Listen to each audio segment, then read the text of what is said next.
Boa tarde, a gente vai começar a segunda mesa deste dia da edição de 2015 do Pauliceia Literária, recebendo as escritoras Cíntia Moscovitch e Paloma Vidal, que quebraram os protocolos em que eu chamo normalmente a pessoa para subir ao palco, etc. e tal, mas tudo bem, elas já estão acostumadas com essas quebras de protocolo, tudo em família. Então, muito obrigado, Cíntia, muito obrigado, Paloma. Por favor, sentem-se nos seus respectivos lugares. A gente vai dar início a essa mesa, que vai ter como moderador o poeta e jornalista e professor também de literatura, Heitor Ferraz Melo, que é autor de Coisas Imediatas, que é um livro que reúne os livros que ele havia publicado anteriormente, que começou com o resumo do dia, já faz algum tempo, e depois publicou vários outros livros de poesia que estão reunidos em Coisas Imediatas. E depois publicou mais recentemente um a mais, que é o novo livro dele, o livro mais recente. É um crítico literário também que escreve bastante tanto sobre poesia quanto sobre prosa, e vai conduzir essa conversa aqui com a Cíntia Moscovitch, com a Paloma Vidal. Eles vão levar a conversa por uns 40, 50 minutos, depois a gente vai abrir para perguntas. As perguntas eu peço que sejam encaminhadas para mim. Tem pessoas da produção que vão entregar fichas para vocês fazerem as perguntas por escrito, elas vêm para mim. Se tiver alguma pergunta que já tiver sido respondida durante o bate-papo, daí eu excluo só, né, para dar tempo de fazer todas as questões, e passo as perguntas para o Heitor. E ao final também haverá sessão de autógrafos das duas autoras. Então, bem-vindas ao Pauliceia Literária, bem-vindos todos, e obrigado, Cíntia, obrigado, Paloma, obrigado, Heitor, boa mesa. E obrigado pela presença de vocês, sobretudo. Este microfone, de quem que eu roubei? Roubei daqui, da Paloma. Bom, boa tarde a todos. Vou fazer uma rápida apresentação, tanto da Cíntia quanto da Paloma, né? A Cíntia nasceu em Porto Alegre em 58, é jornalista e mestre em teoria literária, é editora de livros do jornal Zero Hora, foi editora, né? Diretora do Instituto Estadual do Livro, da Secretaria de Estado de Cultura do Rio Grande do Sul. Em 96, publicou O Reino das Cebolas, volume de contos, ao qual se seguiram as antologias, ou as reuniões, Anotações durante o Incêndio e Arquitetura do Arco-Íris, marcadas pelo humor judaico e por uma abordagem, ao mesmo tempo existencial e irônica, da condição feminina, assuntos que reaparecem depois em Porque Sou Gorda Mamãe, seu segundo romance depois de Duas Iguais. Em 2013, recebeu o prêmio Portugal Telecom na categoria Conto Crônica por Essa Coisa Brilhante, que é a Chuva, que é uma outra coletânea de contos. A Paloma Vidal, que está aí no canto, nasceu em Buenos Aires, Argentina, em 75. Aos 2 anos de idade, se mudou com a família para o Rio de Janeiro, onde passou infância e juventude. Atualmente mora em São Paulo, onde é professora de teoria literária e tradutora. Tem um dado que eu não sabia, que ela nunca se naturalizou, o que faz com que dela uma escritora brasileira de nacionalidade argentina. Depois você confirma essa informação para mim. Em 2003, publicou seu primeiro livro de contos, As Duas Mãos, e passou a editar a revista Grumo, que aborda as relações entre as literaturas de Brasil e Argentina. Em 2008, publicou outro volume de contos, Mais ao Sul, e no ano seguinte, seu primeiro romance, Algum Lugar. Seguiram-se, a partir daí, o romance Mar Azul, e o livro 3 peças que reúnem 3 textos teatrais. Para começar a conversa, as duas deram uma entrevista para o próprio Pauliceia Literária, né, falando um pouco das expectativas sobre essa mesa. Então, eu resolvi aceitar a dica que elas mesmas deram, né, em falar, inicialmente, sobre os laços de família, ou melhor, sobre essa espécie de inferno afetivo, né, que é um tema que percorre tanto a obra da Paloma quanto a obra da Cíntia, apesar de registros bem diferentes das duas escritoras, né? Como diz a própria Cíntia nessa entrevista, conversaremos sobre todas essas famílias que são infelizes, cada qual à sua maneira, né? Não foi eu que disse isso, mas... Não, estava lá. Não, quero dizer... Não, tá, tudo bem. E a própria Paloma falou, vamos falar sobre a família, a questão da família, que no meu novo livro trabalho muito com a ideia de famílias alternativas, o que seriam esses novos laços familiares hoje em dia. Acho que o assunto bastante pertinente, inclusive, para o momento que a gente está vivendo. Então, passaria inicialmente para a Cíntia, para a Paloma, ou vocês Querem tirar 2 ou 1? Alguém? Não, quer começar? Para o ímpar? Então tá, não, Começa com a começou. Cíntia. Deixa, não, está falando que não é minha, porque eu estou citando, né? As famílias felizes. Não, muito boa tarde, eu quero agradecer à Associação dos Advogados de São Paulo, ao Manuel da Costa Pinto, nosso curador, e eu sempre um lutador da causa. Bom, falando de família, família vinculada à literatura, eu acho que família, e a Paloma de concordar comigo, tu também, Heitor, que é um manancial infinito para a literatura, uma vez que é um manancial infinito de problemas. E, como a gente não escreve sobre a normalidade, nada mais assim atrativo para um autor do que as relações familiares. E, particularmente eu vou fazer ela falar de mim, você me perdoe, mas acho que se aplica aos autores de forma geral. Eu aprecio muito a família judaica. Não que ela seja diferente de qualquer outra família, ela se parece com a família, sei lá, muçulmana, italiana, qualquer família. Mas, como eu vivo numa família judaica, é mais fácil de me localizar nela. E todos esses atritos que vêm da família, porque família é acidente, na verdade, né? Ninguém escolhe nascer em determinada família, e esses acidentes que se configuram, no mais das vezes, em verdadeiras tragédias.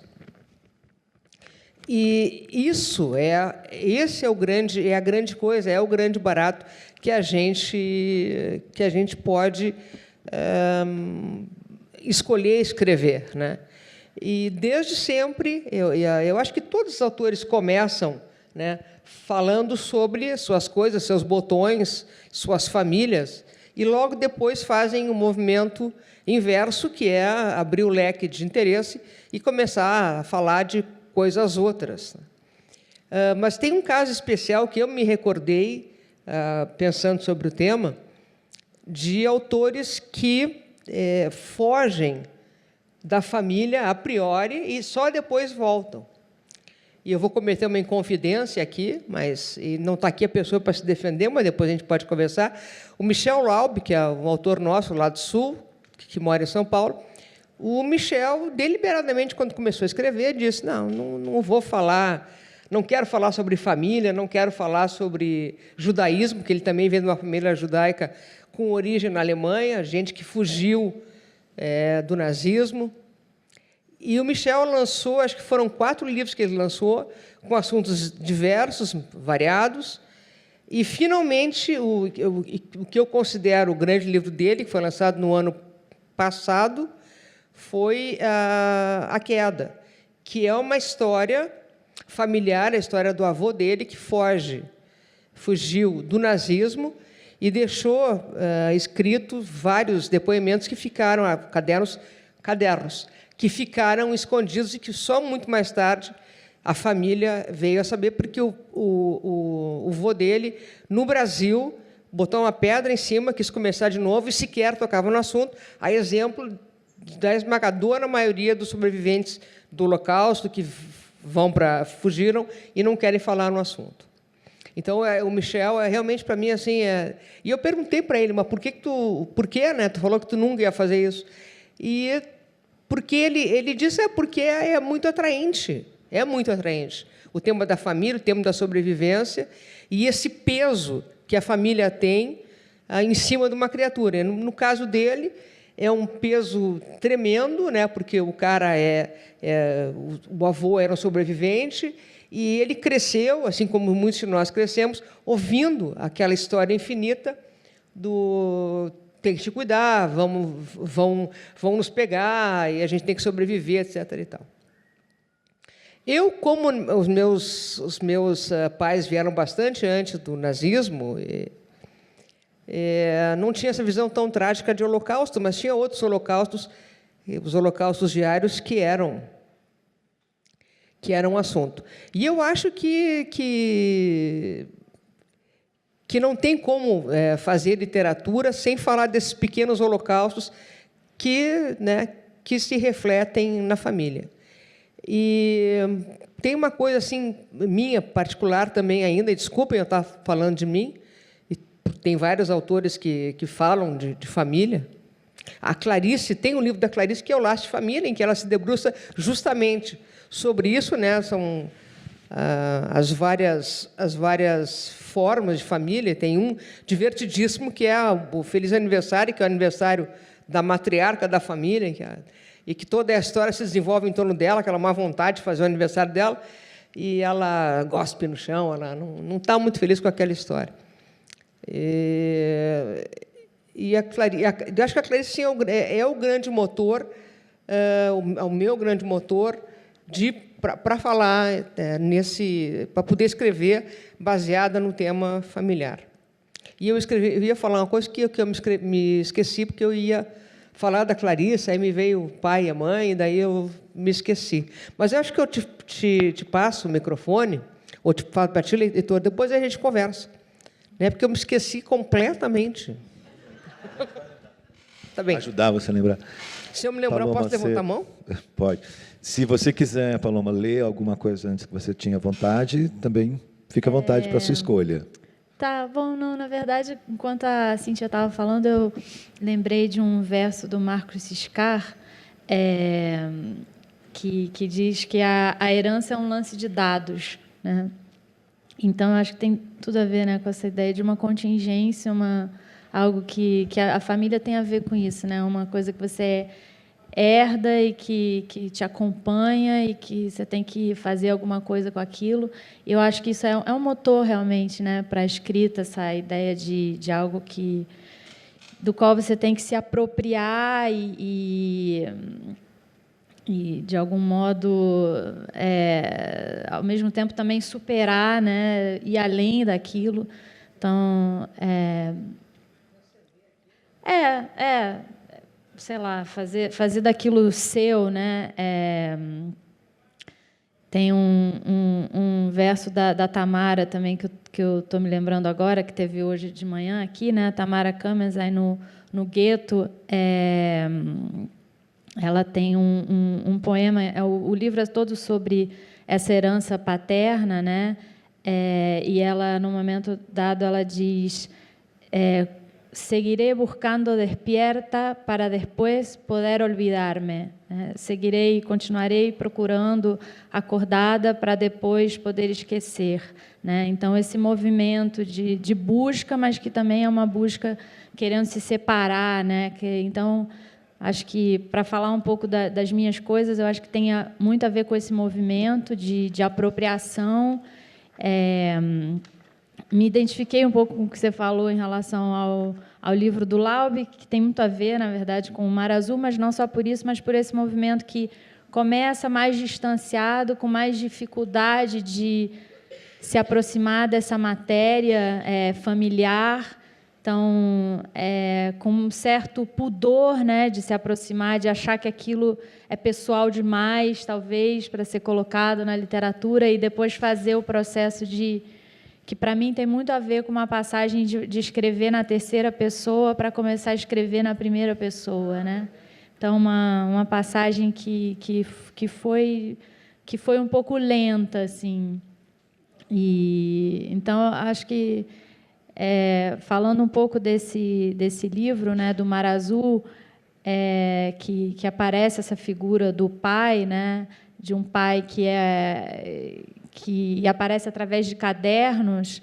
A ideia era um pouco essa, né, de que essa protagonista, ela tem esses cadernos do pai e ela vai escrever a partir dos cadernos do pai, a partir dessa herança, mas, ao mesmo tempo, contra essa herança, né? Porque ela escreve nos versos do caderno do pai e, de algum modo, a escrita dela se sobrepõe à escrita dele. Então, enfim, para começar, depois, enfim, eu não sei se o Heitor quer falar alguma coisa. Tudo bem, então vou aproveitar, fazer uma pergunta para a Cíntia, vamos ver se ajuda a lembrar, depois volta para a Paloma. Quando você falou da Clarice e citou Laços de Família, você tem um conto, chama Os Laços e os Nós, os Brancos e os Azuis, em que você, de alguma forma, retrabalha o conto Laços de Família da Clarice, né? Quer dizer, esse encontro da filha e da mãe, né? Queria que você falasse um pouco sobre isso. E aí, aproveitando, ainda falando dos seus contos em particular, que é curioso, e aí vou retomar uma coisa que você acabou de falar, Paloma, mas pensando aqui no caso da Cíntia, que há um desejo de ruptura com essa família, né? Uma família judaica, com todas as delícias da culinária, né? A gente fica com fome até quando está lendo. Então, você tem essa ruptura e, ao mesmo tempo, a relação que é uma relação de afeto. Então, a ruptura e afeto num movimento, em tempo inteiro, quase como um movimento de báscula, né? Que vai da ruptura para o afeto e volta, ou melhor, tem esse afeto, rompe, mas acaba retornando para esse núcleo familiar que se pretende romper, né?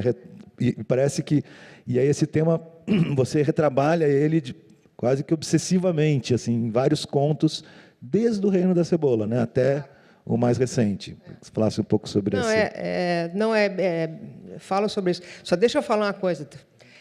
Com relação diz a Paloma, eu acho que a escrita do pai nos cadernos, voltando a Paloma, a escrita do pai nos cadernos, eu acho que se complementa com a escrita dela se complementa com a escrita do pai. Eu acho que eles se conjugam. Então, é uma coisa que eu estava pensando. Tá, mas voltando à história da família. A pessoa é confusa. Não, a pessoa é confusa, né? Claro. Não, a história da família como eu falei, é um troço absolutamente sedutor e é um problema existencial, um problema, vamos dizer assim, individual, essa necessária volta à família, né? E tu sabe que eu nunca tinha pensado nisso em termos literários, eu não sabia que eu conseguia representar, mimetizar essa estar na volta. Na literatura, eu nunca pensei em que isso fosse deliberado. E eu vou pedir desculpas, porque eu vou me citar de novo, né? Vocês sabem que agora, nessa semana que passou, nós comemoramos, os judeus, comemoramos o Dia do Perdão, o Yom Kippur, né? Bom, e a mãe já está com alguma idade, ela não cozinha mais como ela cozinhava, então eu sou a filha mais velha de três filhos, eu tenho 2 irmãos homens e eu sou a única mulher, e eu assumi para mim, não sei por que cargas d'água, um troço que eu tenho que voltar urgentemente para psiquiatra, de fazer o jantar do Yom Kippur na minha casa. Gente, isso é um troço de maluco. Não, é um troço de maluco porque tem não, é de maluco no bom sentido, mas tem assim, a cunhada que é kasher, que não come qualquer coisa, o meu sobrinho que não come galinha. Isso é um troço de doido, tem que contemplar todo mundo. E eles jejuam, eles têm fome, e sempre tem um estresse que rola no troço. E eu estava na sinagoga, assim, preocupada que eu tinha que ir para casa. Mas vem cá, tia, mas como é que isso aconteceu? Como é que eu estou fazendo o jantar do Yom Kippur, que é assim, é uma coisa muito especialíssima para nós, e estou reproduzindo o troço que eu jurei para mim mesma que eu nunca ia reproduzir. Eu me lembro assim da minha adolescência, eu era uma comunista. Quem da minha época não foi comunista? Se tu é jovem e não é comunista, tu não tem coração, né? Aí, se tu é velho e continua comunista, tu não tem cérebro, mas tudo bem. E eu fiquei me indagando sobre isso. Por que raio estou fazendo isso? E o mais estranho no meu papel, e eu falo de mim porque talvez isso se reflita na literatura, o mais estranho é o seguinte, eu nunca ia casar, e eu me casei com um rapaz que não é judeu. E não é por nada, não é para contestar nada, né? É porque eu me apaixonei pelo rapaz e casei com o rapaz, eu não ia me casar com ninguém. E estou casada com o mesmo cara há 32 anos. Né? Isso é um troço, assim, para quem me conheceu jovem, né? É um absurdo. E o mais absurdo é o seguinte, que meu marido, estava em casa preparando o jantar do Yom Kippur. Ele aprendeu a fazer Vareniks, gefilte Fisch, Knisses, Rein, ele preparou tudo. Ou seja, o não-judeu da casa, eu sou tão família que eu transformei um rapaz tão puro, né? Não, era um guri puro, ele ia na igreja, ele foi coroinha, tudo isso. Eu consegui transformar um menino né, um guri bom num membro de uma família judaica, tia. O guri viaja para qualquer lugar do mundo e procura um museu judaico mais próximo. Ou seja, eu contaminei, inclusive, essa pobre criatura com esse afã familiar. E é evidente, gente, que e esse movimento que tu aponta dentro da organização do texto, eu não assim, nunca percebi. Mas equivale a um movimento interno, um movimento meu, né, de querer romper, mas sempre voltar, a ponto de fazer um jantar de Yom Kippur na minha casa. E estava bom, gurizada. Bom, vou fazer pergunta para a Paloma agora, mas antes de fazer essa pergunta, Paloma, eu vou tomar a liberdade de ler, posso? 2 poemas do seu blog. Eu acho que eles têm a ver com a pergunta que eu quero fazer e tem a ver com o que você acabou de falar, inclusive. Num deles, é bastante recente, 22/9/2015, você fala o seguinte, ou a sua voz poética, né? Acordo e me levanto, os móveis giram, meu pai diz que meu cérebro não sabe que hoje é terça e que daqui a pouco liga para meditar uma frase do Freud sobre a herança que cada um deve inventar para si. Pego minhas coisas na mesa, faço uma pequena sacola e me deito para trabalhar no quarto de F, porque só aqui os móveis estão fixos no seu lugar. O outro poeminha chama Eles, que é muito bonito também, que é: ontem, pela primeira vez, durante o terror noturno, eu me ouvi falando na outra língua. Eu dizia, se levaram todo lo que tenemos. Eu queria, a partir dessa frase principal, que é a herança que cada um deve inventar para si, que você estava falando um pouco sobre isso, né? E queria que você comentasse um pouco essa ideia que tem na sua literatura, e principalmente que a sua literatura, até onde eu sei, até onde eu percebo, já que a gente está falando de núcleo familiar, trabalha sempre com uma espécie de fissura desse núcleo, né, como no caso do Mar Azul, quer dizer, em que tem uma experiência que é até comum a nós latino-americanos, que é de governos repressivos, de ditadura, enfim, em que essas famílias passam por um trauma muito grande, né, e se rompem. Então, a literatura parece retomar um pouco a escrita da sua personagem do Mar Azul, busca esse passado até um pouco oculto, né, que aparece no livro. É engraçado você citar esse poema, porque quando eu estava pensando nesses versos do Ciscari, da Tamara, que eu citei uns versos seus antes de você chegar, e eu ia falar dessa frase do Freud, só que eu esqueci. Meu pai ditou para mim pelo telefone e eu esqueci. É bem como trabalha essa herança, né? Meu pai querendo que eu fique ali no Freud, é alguma coisa que tem a ver com essa coisa da herança, mas eu não lembro exatamente como é que era a frase. E em relação a isso que você falava, né, acho que é bem por aí mesmo, né, como funciona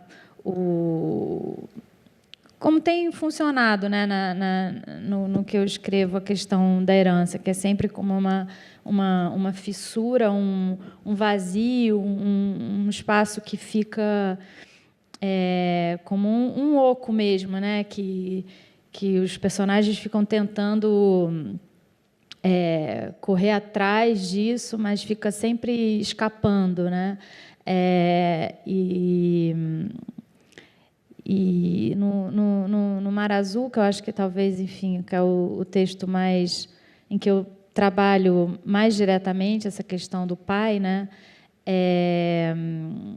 Tem uma busca dessa personagem que é simultânea, né? Uma busca de tentar entender a ausência paterna, ao mesmo tempo que ela tenta entender também o que foi aquele momento, né? Aquele momento da ditadura e o que certas certos envolvimentos, né, que as pessoas tiveram com aquele momento e uma escolha que acabou sendo mortífera, né, em muitos casos. E aí eu acho que tem uma temática mesmo que daria para falar de vários escritores, né, que esses narradores filhos, né,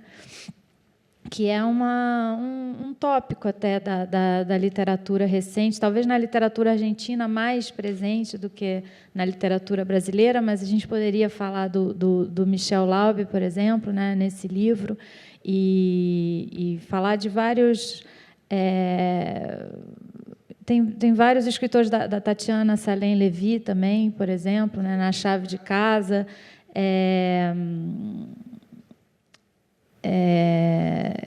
Bom, na Argentina tem vários exemplos, né? A Laura Alcoba, por exemplo, o Patrício Pron também. A gente poderia falar eu acho que no cinema tem um filme muito bonito da Albertina Carri, talvez vocês conheçam, que chama Los Rubios. Tem um corpus assim de escritores que eu acho que voltam a essa questão, né, da herança a partir de um lugar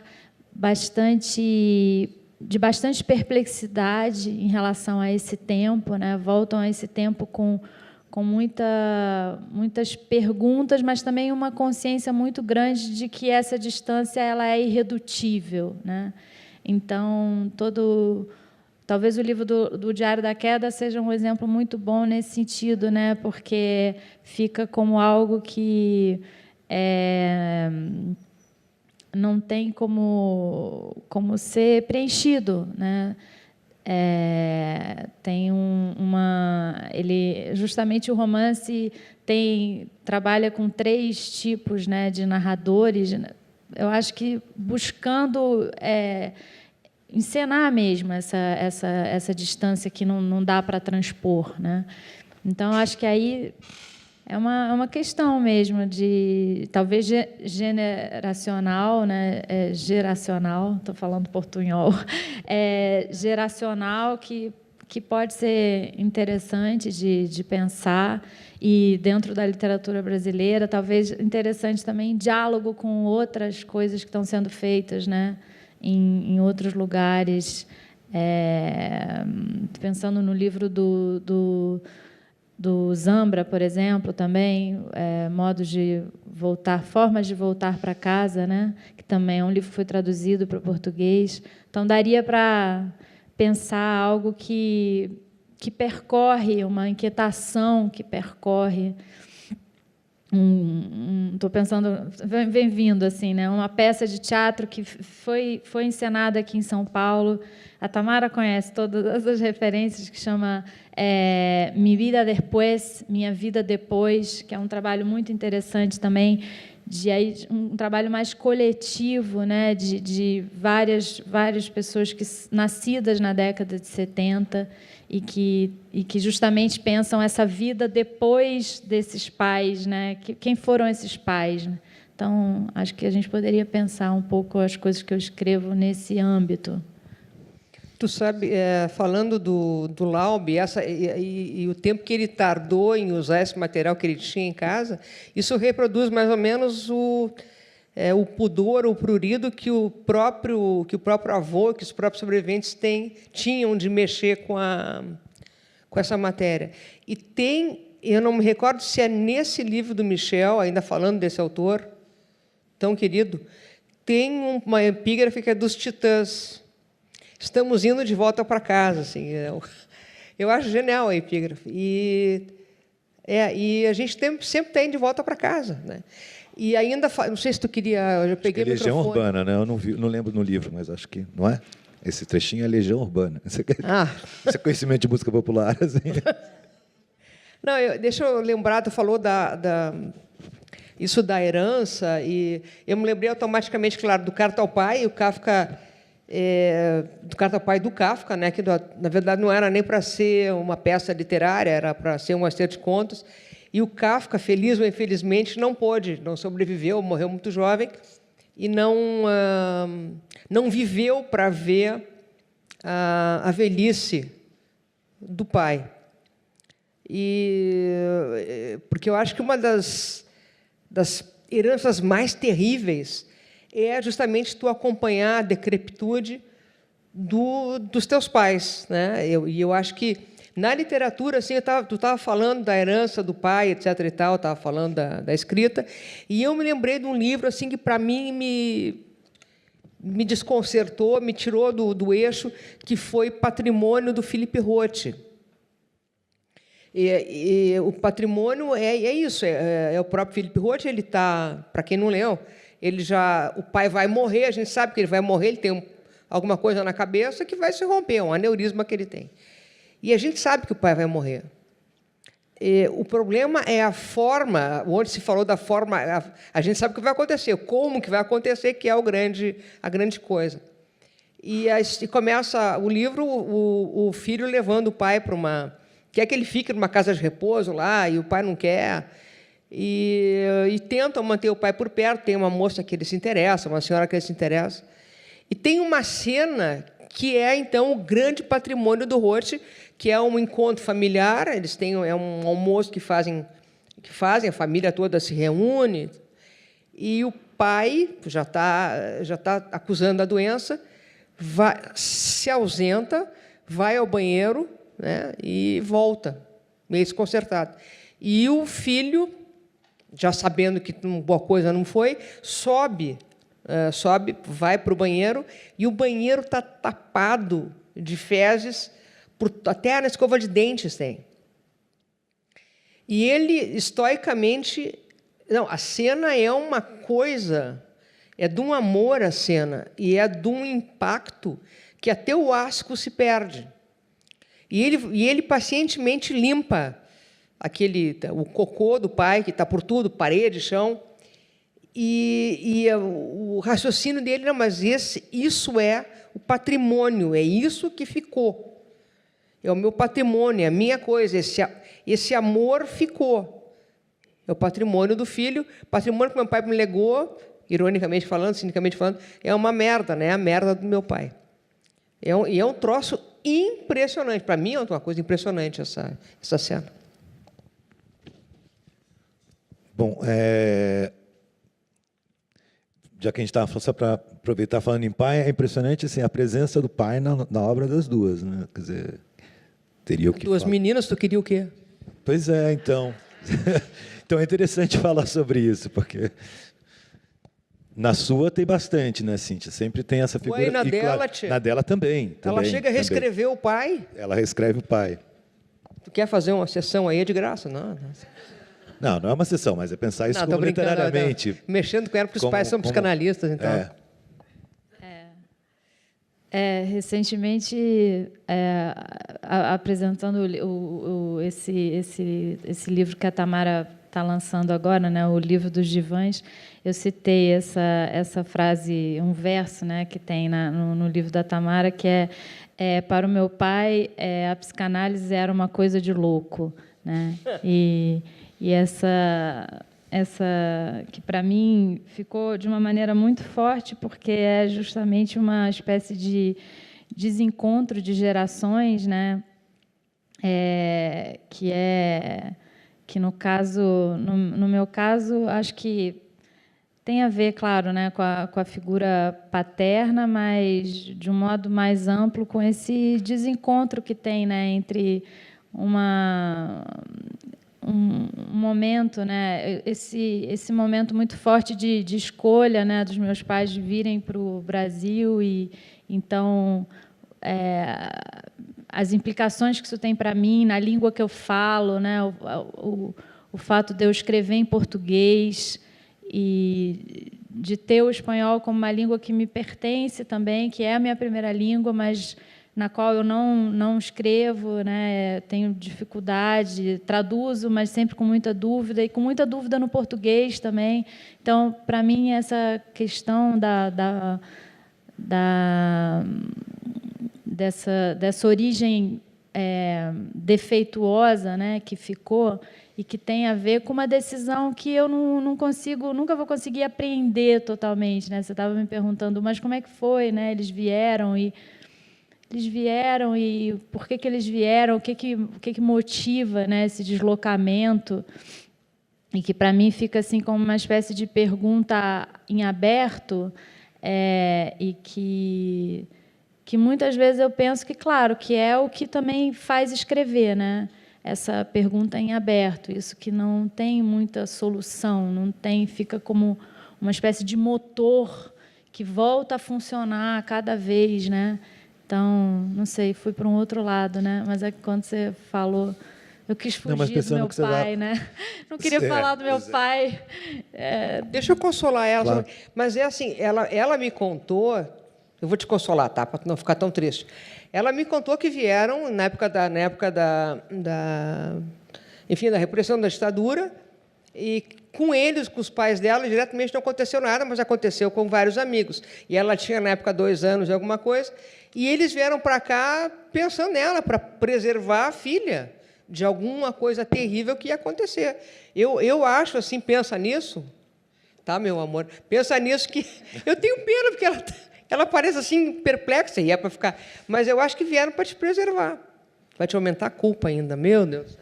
Não, até pensando no que você, no que você falou, e a Cíntia até comentou dessa reescritura do pai, né, no caso do Mar Azul, é também uma conquista de uma outra língua, né? Porque não só uma questão da relação com o pai, mas passa também pela literatura mesmo, né? Quer dizer, como conquistar uma outra língua que passou a ser sua, que você passa a ocupar, vamos dizer assim. Pelo menos, não digo você, a sua personagem. Você veio com 2 anos, mas a sua personagem não chega com 2 anos com o Brasil, ela já chega uma mulher feita, de alguma forma. E ela precisa se refazer, né, se refazer em outro lugar, e ao se refazer, ela também precisa conquistar uma outra língua, né? Pensando... E aí eu acho que tem realmente um trabalho que é interessante, né, que eu tentei fazer, que é de fazer uma língua com sotaque no português, né? uma língua que é tentar realmente sobrepor nesse sentido, escrever em português pensando em espanhol, né? Que é algo que eu fiz durante esse livro, e que depois, na tradução, quando foi para voltar para o espanhol, né?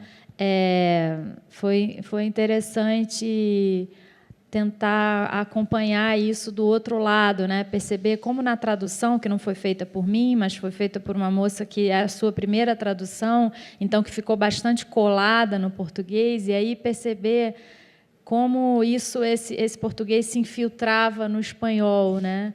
E essas idas e voltas me interessam muito, que é um tipo de experimentação que eu tenho feito no livro novo de contos que vai ser lançado, espero, em algum momento. Tem muito isso, né? Passar de uma língua para outra, retraduzir, fazer toda uma espécie de trabalho de tradução e retradução dos textos, né? Esse novo livro é o das famílias, que você falou. O das famílias, Quer falar alguma coisa ainda? Poderia falar um pouquinho, talvez. Posso ler um trechinho? Para mim, pode. Posso ler um trechinho?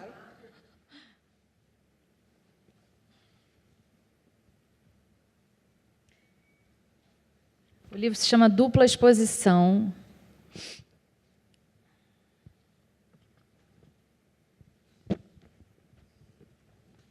E eu vou ler um conto que se chama Efa, e que, nesse conto, ele foi escrito a partir de uma carta de uma moça alemã, num projeto mais amplo, que tinha a ver com um trabalho da Cristiane Jatahy, não sei se vocês conhecem, é uma diretora de teatro e de cinema. Então, eu recebi essa carta de uma moça alemã para mim, me falando da vida dela, e aí eu tive que escrever o conto a partir da carta dela, como uma resposta, né?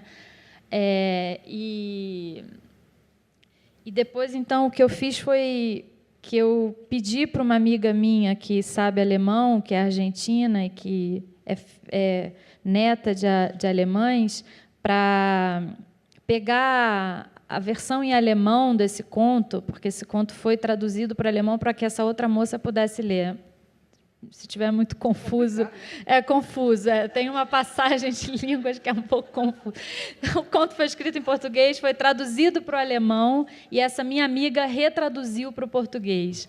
Então, o que eu vou ler é uma espécie de coisa que não é minha, assim, vamos dizer assim. Então, chama Efa e está dedicado para essa moça que chama Dani, essa moça que mora em Frankfurt. A gente é permeável ou impermeável? Ouviu o menino perguntando à mãe, que estava ocupada esticando a touca para que o plástico azul cobrisse seus cabelos pretos encaracolados. A mulher de uns 30 anos, como ela, era pequena e tinha pernas fortes. Sem responder, fez que sim com a cabeça, como se estivesse de acordo com a pergunta. O menino percebeu que não teria resposta naquele momento e foi para a água, talvez para tentar responder a si mesmo. As raias para adultos estavam cheias, como sempre no horário do meio-dia. Em cada uma nadavam umas 10 pessoas. Ela se sentou na borda da raia dos que nadavam devagar, como costumava fazer. Na sua primeira visita, logo após descobrir que por 2,80 € podia frequentar regularmente a piscina pública, se enganou em relação a isso.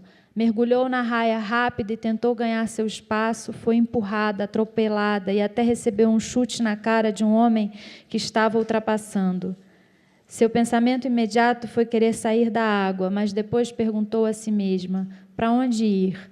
Como se tivesse que admitir com sua saída que essas pessoas não a queriam ali e também que a decisão de morar ali sem ser dali tinha sido um erro. Estava frio e cinza quando ela saiu de casa de manhã. A mulher que ela ama dormia no colchão de casal que compraram há pouco. Juntas o carregavam por 5 longos quarteirões da loja até a casa. Tinham se divertido. A outra tinha cantado e contado piadas que ela não entendia direito. Piadas e canções nessa língua ela aprenderia só mais tarde. Ao chegarem em casa, fotografaram o colchão novo. As duas gostavam de juntar registros, fotos, folhas, pedras, cartas, cartões em geral, que se amontoavam numa estante. A casa tinha muitas coisas amontoadas. Do lado da estante, uma pilha de discos do seu pai, que uma amiga dela deixara para ela na sua passagem por Frankfurt. Ao lhe contar que iriam fazer um curso de alemão nessa cidade, ele comentara, com orgulho, que lá ficava o maior aeroporto da Europa. Na sua primeira visita à piscina, quando pôs os pés na água, lembrou do mar. Ela levava uns óculos maiores do que os dos outros, que pareciam de mergulhador. Percebeu rapidamente que o que estava em jogo ali era diferente, para ela e para os outros. E a verdade é que logo deixou de haver outros ali. A violência é igual para todos, assim como as duchas, as cabines do vestiário, onde nos trocamos, as poças mornas para lavar os pés antes de entrarmos na piscina, os armários em que guardamos as roupas, pensou. Quando falou sobre isso com a mulher que ela ama, escutou-a dizer, wie im Krieg, o que lhe pareceu apropriado, mesmo se não tivesse a menor ideia do que ela estava querendo dizer. Por que sentia necessidade de dizer aquilo? Qualquer um podia falar assim ali. Se a cidade era uma sobrevivente, tudo parecia sob o seguro controle do progresso. A mulher que ela ama vive, no entanto, em outro mundo, o que a surpreendeu logo que se conheceram. Foi a primeira vez que alguém não lhe perguntou o que ela fazia ali. O conto é um pouco mais longo, mas, enfim, só para... O que quer dizer o que ela diz? Wie im Krieg é como na guerra. Deixa eu só... é que tu fez a pergunta, eu não respondi.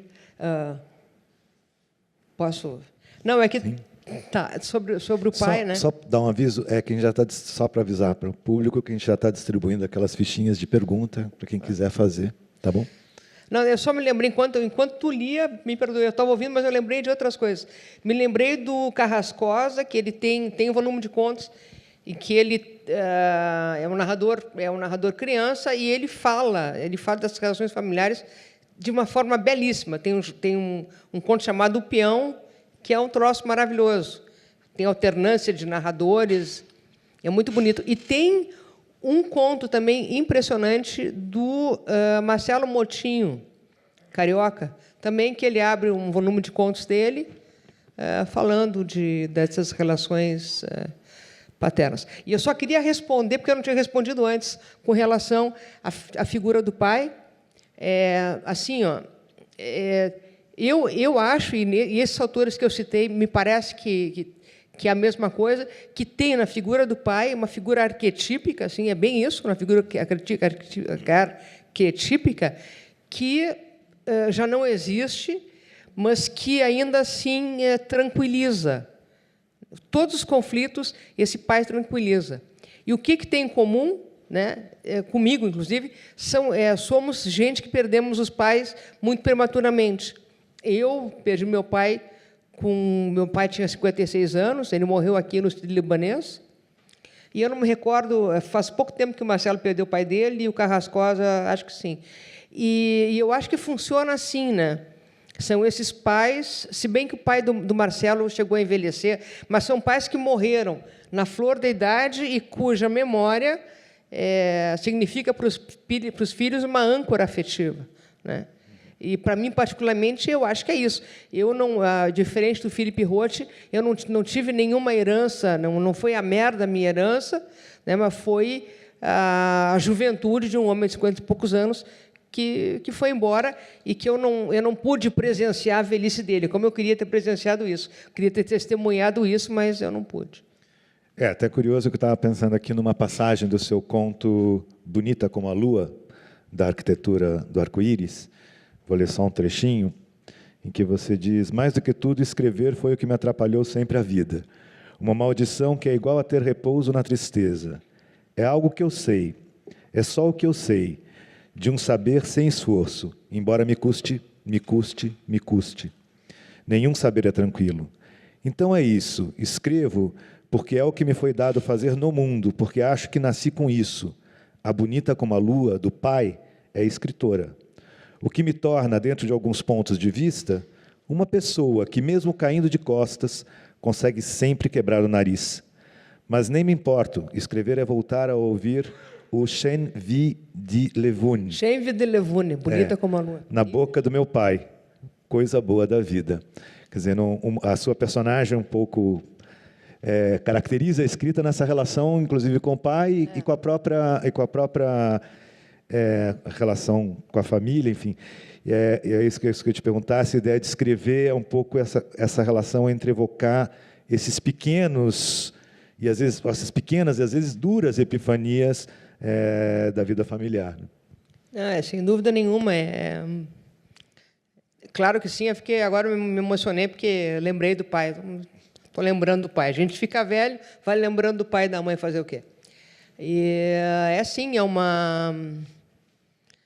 é uma forma de escrever, uma forma de entender. E eu tenho certeza assim, absoluta que se o pai fosse vivo, ele não deixaria eu ser escritor de forma alguma, né? Assim como quando eu queria ser atriz e trabalhar no Hair, não. E ele não deixou, né? Filha dele, primeiro porque lá no teatro todo mundo maconheiro, o escritor também todo mundo é maconheiro, não podia ser, tinha que ser doctor e tudo mais. E eu tenho certeza que ele não ia apreciar. Mas é tudo que eu sei fazer na vida, não sei fazer mais nada, né? Então, é uma forma, inclusive, de descobrir isso, descobrir essas coisas que eu descobri aqui que eu estou falando, né? É complicado esse troço, né, de família, cara, é barbaridade. Bom, eu vou passar para as perguntas do público. Vou começar com a pergunta da Ana Marta para a Paloma, no qual ela pergunta o seguinte: no seu livro Mar Azul, você se utiliza em grande parte de diálogos, sem narrador, logo no começo, né? Lembrando o estilo de Hemingway em seus contos. Isso foi um recurso literário planejado, pensado? Por quê? Para quê? Por que escolher narrar a história desse modo? Que é o começo, né? O primeiro capítulo. Isso de... É engraçado, né, essa parte. Ultimamente eu tenho pensado muito que isso torna o livro assim um pouco defeituoso, né? Ele tem uma estranheza assim que talvez algo que eu gosto de pensar como uma forma que produz uma disrupção, assim, numa forma que poderia ser talvez harmoniosa demais. E então tem uma entrada, né, que fica uma entrada um pouco estranha, né, no livro, em que a gente tem acesso a essas vozes, que são vozes de duas meninas, as vozes se diferenciam, e isso para mim era importante, talvez entrar nessas vozes, tentando pensar assim um pouco qual é a função que isso tem, né? Para mim, no momento da escrita, foi muito importante poder entrar no mundo dessas duas meninas, que eu acho que tinha o lado do livro que era todo de uma senhora mais velha, que está voltando ao passado, e, de repente, está no presente, né, da ausência do pai, né? Então, no início do livro, a gente fica ali com aquela ausência operando de um modo muito concreto, né, na vida cotidiana dessas moças. E eu acho que era isso que eu queria com esse início, né? Fazer... entrar na vida dessas moças. E aí era importante que fosse um diálogo, porque não tem essa mediação, né? A gente entra direto nas vozes mesmo delas, né? Não sei se responde muito, mas... Tem uma pergunta aqui que é o seguinte: no conto que você leu, como diz o nosso perguntador aqui, se bem entendi, você fala de um amor entre duas mulheres, né? Que é o tema também da Cíntia em Duas Iguais. E aí a pergunta vai para o seguinte: como é escrever a partir desse lugar, quer dizer, dessa relação homoerótica, vamos dizer assim, né? Sendo que não é o caso de vocês, mas, enfim, como é que é trabalhar com esse tema dentro dessa literatura, dessas configurações da vida amorosa que, inclusive, também repercutem na vida familiar, né? Que também tem uma outra força. Então, como eu falei, quem foi que perguntou isso? Não vai se identificar. Dom Manuel. Ah, tá. Então, como eu contei, né, esse conto ele foi escrito a partir de uma carta que eu recebi. Não, tudo bem. A mulher a mulher que você ama. E aí, nessa carta, tinha essa frase: a mulher que eu amo, né? E então eu achei isso muito tocante, assim, gerava, né, uma empatia com essa personagem, que não falava o nome, né, dessa pessoa, se dirigia a essa pessoa como a mulher que eu amo, né? E então essa foi uma das frases que eu colei da carta no meu conto. Então, enfim, isso está ali um pouco a partir dessa história de vida dessa outra pessoa, né? Porque o conto foi escrito para responder a uma carta num projeto mais amplo da Cristiane Jatahy, lá na Feira de Frankfurt, em que ela pediu para pessoas que escrevessem cartas. Era uma coisa que eles escreviam cartas e a gente respondia do jeito que quisesse. Eu respondi com esse conto. E foi uma coisa muito emocionante, na verdade, porque eu levei esse conto para casa dessa moça, conheci e li o conto para ela, né, em português. E ela identificou, claro, as frases e os trechos que eram da carta dela, porque era uma espécie de ficção feita a partir de uma vida de uma pessoa real, né, mas que desconhecida para mim, que eu não sabia, eu só tinha aquela carta. Então, é uma espécie de... como a gente faz, né, com os personagens em geral, que a gente cria, só que aqui com uma pessoa real, que estava ali, que estava me ouvindo e se vendo. Exatamente. E então, mas falando, na verdade, no livro todo tem essas famílias,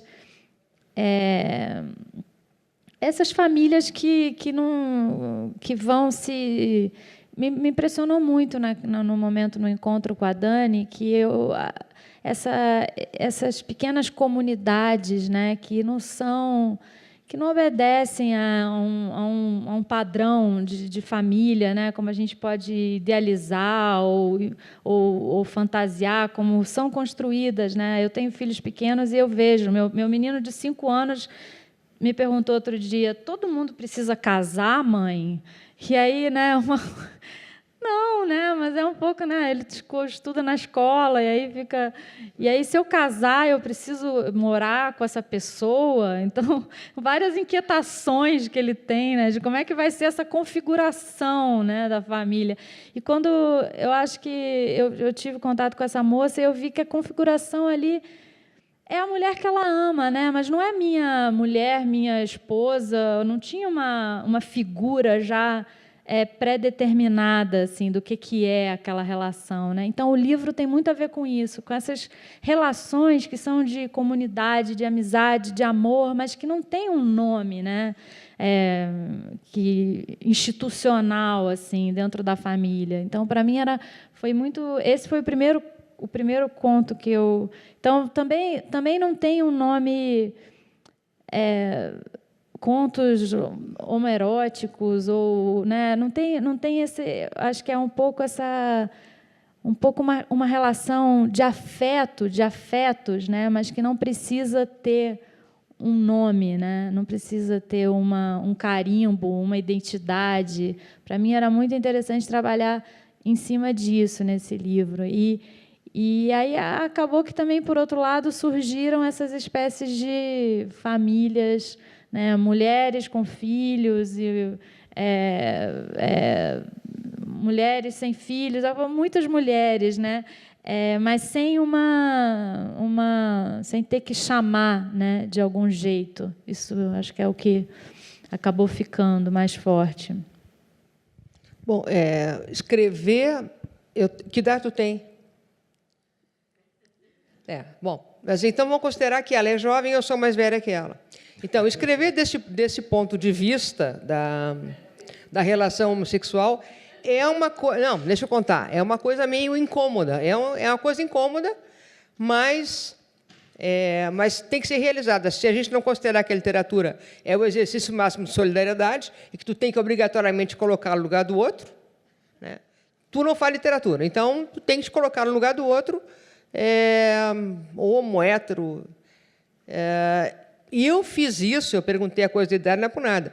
Eu fiz isso numa época em que o amor homossexual ainda era um interdito. Hoje, eu temo muito que esse livro Duas Iguais pareça um livro datado, porque não se trataria, hoje em dia, um casal homossexual da forma com que se trata no livro, né? Que, teoricamente, é uma história que se passa na década de 70 e que é uma coisa absolutamente maldita, e uma maldição que perdura na vida de duas meninas. Então, como é que foi? É engraçadíssimo como é que foi, né? Porque eu tinha que escrever, sei lá, sobre uma tricotomia, uma cirurgia. Daí eu peguei, fui lá no hospital e falei com o enfermeiro-chefe para saber como é que era o negócio, né?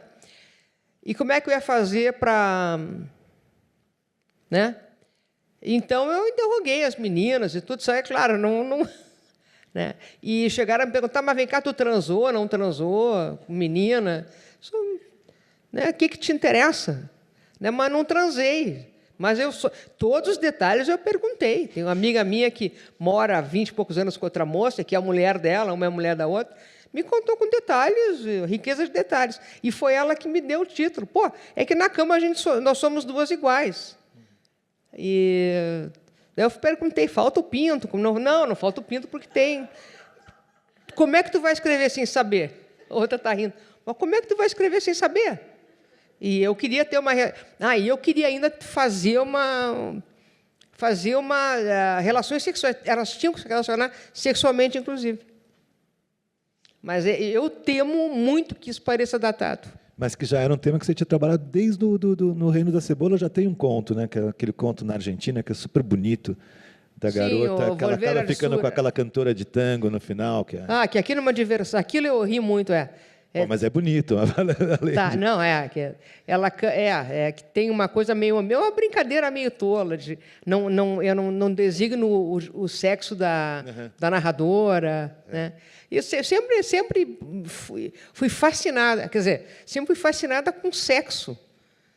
Bom, e quem não é, né?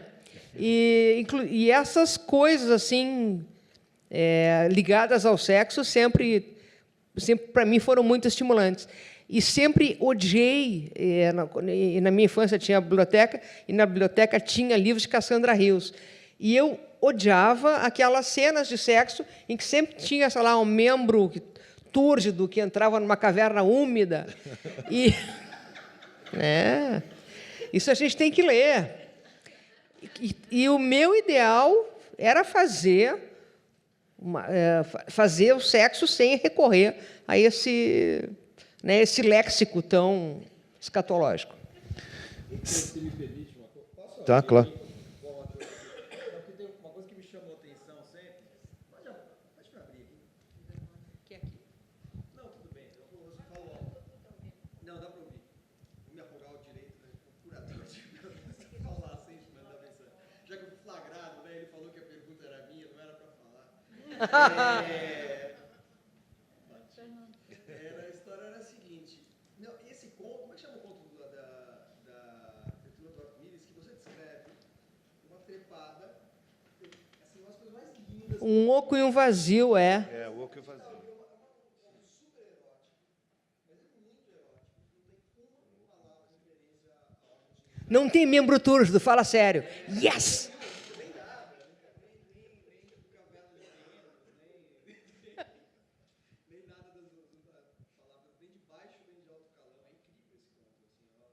Não, mas também eu fui sem vergonha, porque é sexo oral, né? Sexo oral e...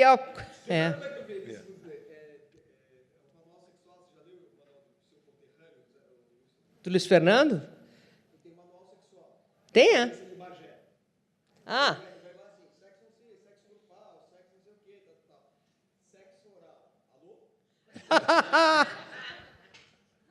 Esse é o Luiz Fernando. Não, mas Não, mas sexo oral é mais fácil, né? Sexo oral é mais fácil de... Mas olha a pessoa...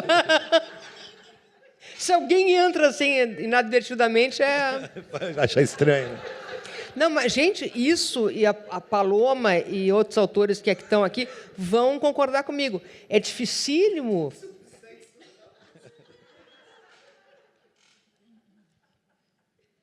Por favor, sejamos mais... não, mas assim, é dificílimo tu fazer uma cena de sexo sem... E o sexo... Vou voltar, eu vou sair do sexo, mas a gente não vai dar. Mas o sexo oral tem disso. Depois tem uma trepada, claro, mas tem uma... O início é um... Para, Manuel.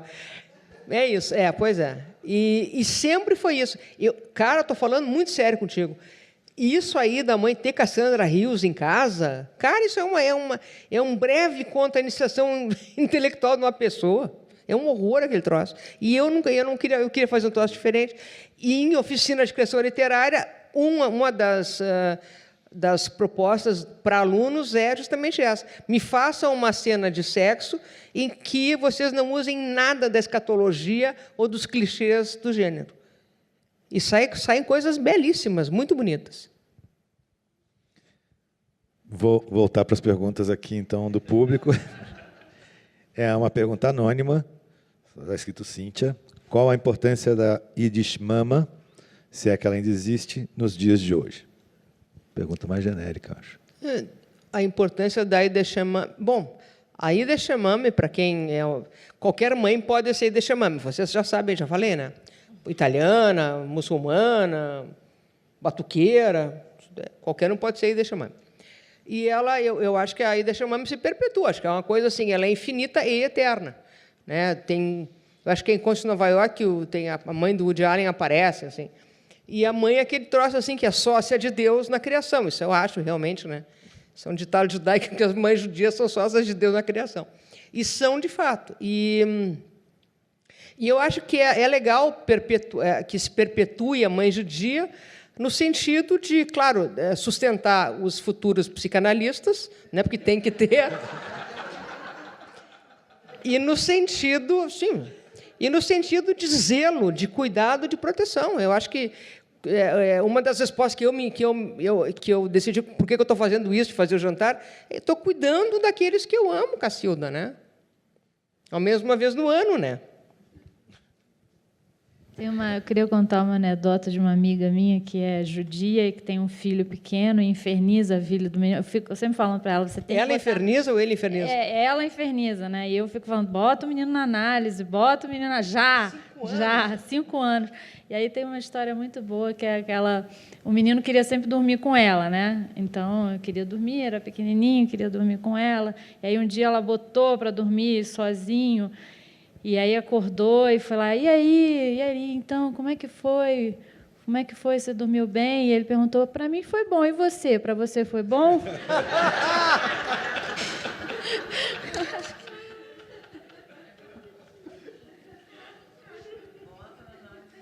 Viu? Eu sempre falo para ela, tá na hora já, não tá cedo. Começa cedo, acho melhor, porque o menino está se direcionando. Bom, ainda com as perguntas do público, mais uma pergunta para a Cíntia, da Cláudia Leonardi. Li que você terminou seu livro, Essa Coisa Brilhante, que é a chuva, após enfrentar um câncer. Gostaria de saber se este livro funcionou também como um processo terapêutico. Adorei o livro, parabéns. Muito obrigada. Obrigada. Pois é. Não, a história a história, acho que alguém já sabe, assim, é que um livro que comecei a escrever, eu estava bem, tranquila, né? Até ganhei um edital da Petrobras, que engraçado, cujo curador, naquele edital, o curador era o Arthur Nestrovsky, e me ocorreu isso agora. Não importa. E eu comecei a escrever o livro, estava escrevendo o livro, e na metade, um pouquinho antes da metade, descobri, então, que estava com câncer, teve tratamento e interrompi. E graças à Petrobras, eu fui obrigada a terminar o livro, porque, claro, durante o tratamento me interromperam, né? Mas tem que voltar para a vida. E, graças a isso, eu voltei a ler, porque eu fiquei 2 anos sem poder ler, sem poder escrever. Foi uma coisa muito... Porque não é uma coisa boa. O câncer não é bom. Tratamento, muito menos. E foi graças à Petrobras, a cobrança, que eu voltei ao livro. E uma das preocupações que eu tinha era justamente isso, que o livro não fosse uma coisa nem terapêutica, nem, sei lá, nem didática, nem nada, né? Que o livro não espelhasse isso. Mas, claro, está em ti isso, está em ti essa luta pela vida, está em ti. E, então, tem alguns contos ali que retratam, né, na qual o personagem luta pela vida, né? Tem uma mãe que está passando mal e tenta se salvar e fica lembrando das porcarias de filho que tem e ela se desiste de viver, né? Mas assim não é que teve um papel terapêutico. Terapêutico foi a Petrobras, o Giuseppe Pisani, que era o rapaz da Petrobras, antes de ter toda essa celeuma, coitadinho da gente. Bom, e me cobrando, Cíntia, vamos lá, e foi assim que eu pude terminar. Mas não...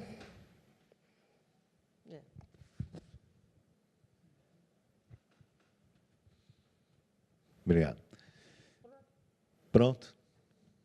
Não podia falar muito sobre isso, que um câncer é bacana para escrever, né? É legal. Essa é a frase, então. Fica ali, ó, frente a frente com ela, cara. Só para lembrar a sua história que você contou, daí lembra um conto da Cíntia, que é do Solzinho, né? O Solzinho acaba, aos 48 anos, tratado de Solzinho ainda, né? O Solzinho o Solzinho, e a gente conhece ali no Bonfim, que é o nosso bairro judaico. Quando eu era pequena, nós tínhamos vários Solzinhos, vários homens crescidos que eram solteiros e que continuavam comendo a comida da mãe, cuidando da mãe, etc. Tal. A mãe judia também é importante nesse sentido, né? De limitar, de cercear o crescimento dos próprios filhos. E é bom, né? porque obriga o filho a ser maior, a sair dali, daquela coisa. Sem nenhuma ofensa às mães judias, né? Ô, Paulo, eu queria que você falasse uma coisa que eu estava pensando, quando você falou do começo do seu livro, que tem aqueles diálogos, e a segunda parte é a parte, né, que é o texto, que é um discurso mais subjetivo, que a história mesmo ela vem muito pouco à tona, ela fica sempre um pouco num plano de fundo, né, digamos, o que seria o fato, né, a narração de fato. O que vem para frente é sempre esse tecido que ela vai armando em torno das palavras no livro, né? Das palavras do pai, enfim, dessa leitura que ela vai costurando ali a personagem. Mas você acha que foi esse começo do livro que te levou a escrever teatro, que agora você publicou um livro com 3 peças, né? Foi ali que eu comecei a ver que tinha uma potência no diálogo, né? Que me interessou também, me interessou essa exterioridade também, né? Isso de você ter que estar tudo na fala, né? E isso é algo que acontece no teatro e que é interessante e que eu espero poder continuar fazendo, né? No sentido de poder fazer essas passagens, né? Acho que sim, eu tive muito prazer escrevendo esses diálogos, porque era muito entrar nesse universo da adolescência, né, em que as vozes se confundem, que você não sabe, né, que você e a sua amiga estavam falando dessa coisa das duas iguais, né? Eu acho que na adolescência, na relação entre mulheres, a gente tem muito essa ilusão, né, das duas iguais, né? Que eu acho que sempre quando isso se rompe é um pouco traumático, porque no final das contas nunca é, né? Nunca é isso. Acho que esse tipo de relação às vezes pode levar a pensar, né, que existe essa possibilidade de uma harmonia, né? Então, e naquele momento realmente eu acho que é muito forte nesse momento. Às vezes se dá essa espécie de fusão com o outro, né? Na figura de duas amigas. E eu trabalhava muito isso, que depois eu fiz nas peças também tentando voltar a isso que fica. Tem uma coisa interessante também no diálogo, que é tudo que fica não dito, né? Então também me interessava muito isso, né? Me interessava muito na peça que se chama Das Ding, que está publicada nesse livro que o Heitor estava falando. É uma relação entre pai e filha, justamente. E tem uma cena, né, nessa peça que me veio a partir da leitura do Philip Roth, né? Desse aspecto do livro do Philip Roth que você lembrou bem, né? Que é realmente de uma relação com o corpo, com esse corpo que está decaindo, né? E que você ganha uma intimidade com esse corpo, que é uma intimidade inesperada. E aí, nessa peça, o pai está falando muito, eles estão carregando um colchão. A peça são 2 personagens que têm que carregar um colchão. Então, é uma peça que tem uma tarefa, assim, né? Eles têm que carregar um colchão durante alguns quarteirões e vão conversando. E aí tem uma hora que ele está conversando e que a dentadura começa a machucar. E aí, então ele quer tirar, mas aí ele fala para ela: não, tá, então deixa que eu seguro, né? E aí ela pega e bota no bolso, assim. E tinha a ver com essa leitura desse livro, né? Que eu fiquei com essa ideia de que a proximidade nesse momento da velhice tem a ver com um tipo de intimidade que frequentemente você não teve com seus pais, né? Durante a vida adulta, né? E aí, enfim, nessa peça eu retomei essa. Está falando ideia de intimidade, intimidade. Segurar a dentadura, põe aqui a dentadura, segura ali.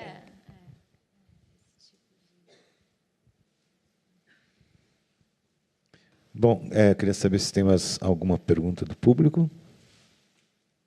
Tem mais uma pergunta ali, eu leio aqui, para a gente poder completar.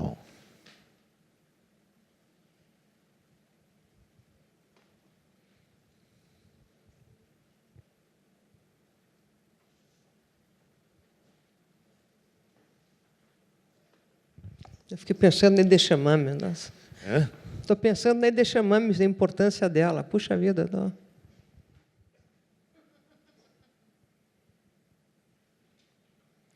Vou tentar aqui. Peraí. Para o...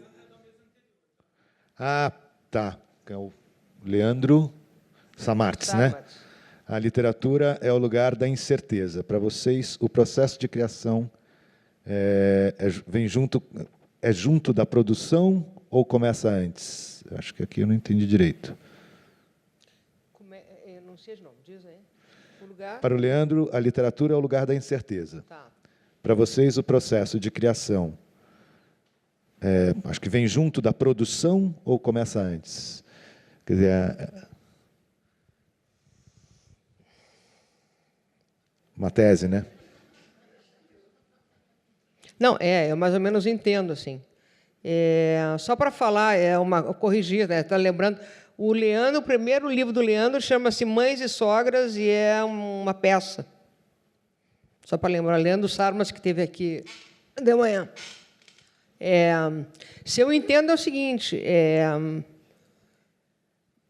assim, se a gente escreve só quando escreve, se a gente escreve quando não está escrevendo. É mais ou menos isso, né?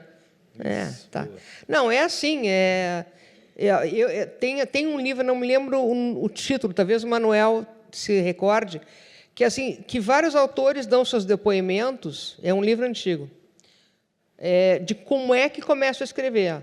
Então, tem gente que fica jogando bolinha na parede, bolinha de tênis, volta a bolinha e volta. Tem outro autor que aponta todos os lápis, escreve, na época eu escrevia à mão, aponta todos os lápis. Outro que fica jogando bolinha de papel dentro da cesta. Outros que só leem, né? E a gente vai conversando com outros autores, e tu entende que cada um deles tem um momento de concentração. Que o momento da escrita, o momento da escrita é precedido por um momento de foco mesmo, né? Essa atenção flutuante que a gente tem durante o dia, né? Que, principalmente agora que tem o celular e tem o iPad e o computador, o telefone, que te chamam a atenção, esse tipo de atenção superficial e completamente horizontal não serve à escrita, né? A escrita ela prescinde de atenção, de concentração. Tu vai ter que escolher o vocabulário, tu tem que ver mentalmente o que tu está escrevendo, né? Então, o momento de escrita, de sentar, botar lá, de sentar para escrever, é a menor parte dele, né? Porque geralmente quem escreve o tempo inteiro. Então, eu tenho hábitos, né? Claro, de leitura, estou sempre lendo para poder me concentrar, mas tem uma coisa que eu adoro fazer, porque eu moro em casa, a casa que agora virou um dilúvio, né, nessa última chuva no Rio Grande do Sul, mas eu vou para a jardinagem. Quando eu embatuco, que o troço não sai, se eu não vai adiante a escrita, eu vou para o jardim. Vou para o jardim, eu adubo, eu porto, eu faço qualquer coisa assim. E tem uma piada, acho que era com Baudelaire ou algo assim, em que ele estava... se não é Baudelaire, é alguém, um contemporâneo dele. Ele estava sentadinho, né, lendo, e passou um cara e diz assim: mas que bom, poeta, o senhor está trabalhando? Não, eu não estou trabalhando agora, eu estou me divertindo, esse é um momento de recreação, recreio. O cara foi embora. Aí passa de novo, está o Baudelaire lá, fuçando, cavando covinha para botar semente. Mas agora o senhor está trabalhando? Não, estou descansando. Eu não soube contar piada, porque, ao contrário, quando ele está trabalhando, ele está... Mesmo, na verdade. Na verdade, está trabalhando sempre. Então, tô sempre eu, momento, estou sempre e quando eu acho para mim, um momento revelador é quando eu acho uma minhoca. O final, Cara, última é a frase maior alegria. Oi? Última frase do Cândido do Voltaire, né? Il faut cultiver notre jardin, né? É preciso cultivar tem que nosso cultivar, jardim. A última frase que ele fala você pode usar isso como sua epígrafe. Seria só uma Próximo- metáfora, mas eu levei a pé da letra. Tem que cultivar o jardim. Mas eu respondi. Tu tem um jardim também? Eu tenho, bom, eu tenho uma sacada. Tem planta. Eu tenho uma sacada que de vez em quando dá, mas eu não me dou muito bem, eu estou sempre tentando. Mas eu gostei dessa ideia de que a gente escreve o tempo todo, né? Acho que um pouco nesse sentido, que aí eu acho que tudo serve, na verdade, né? Tudo serve. Tem um lado que eu acho que é isso, de que a gente fica... Tem uma tensão, como você falou, flutuante, né? Tem uma vontade de que as coisas possam virar escrita, né? Uma vontade, e essa vontade é uma vontade muito vital, muito interessante, assim, né? De que você está fazendo outra coisa, mas querendo que aquilo possa ser escrito, né? E, nesse sentido, escreve o tempo todo, porque você está esperando, né? Tem uma expectativa de que aquilo possa, em algum momento, você possa sentar e aquilo possa virar um pedaço de alguma coisa. Porque tem uma coisa, né? Nem sempre aquilo que tu imaginou, que tu idealmente armou, se revela tão bom quando escreve, não é verdade? Exatamente, acho que tem uma coisa que é muito contingente, né, e que deixa a gente num estado, né, de algum modo de muita sensibilidade, né, para o que possa vir a servir como material, né, e que ao mesmo tempo, em geral, é algo inesperado, como você estava falando, né, algo que você não sabe de onde vai vir. E aquilo que tu arquitetou, a boa notícia, aquilo que tu ficou lá um tempão, não serve para nada, né? Bom, sempre acho que esses encontros eles poderiam começar 1 hora antes do público, no lugar escondido, que daí, quando pegou no ritmo, esquentou, a gente vem e encontra com o público, né? Então, sempre termina na hora que o assunto começa a esquentar. Enfim, chegamos aqui ao fim. Queria agradecer a presença da Cíntia, da Paloma e de vocês. Muito obrigado. Obrigada.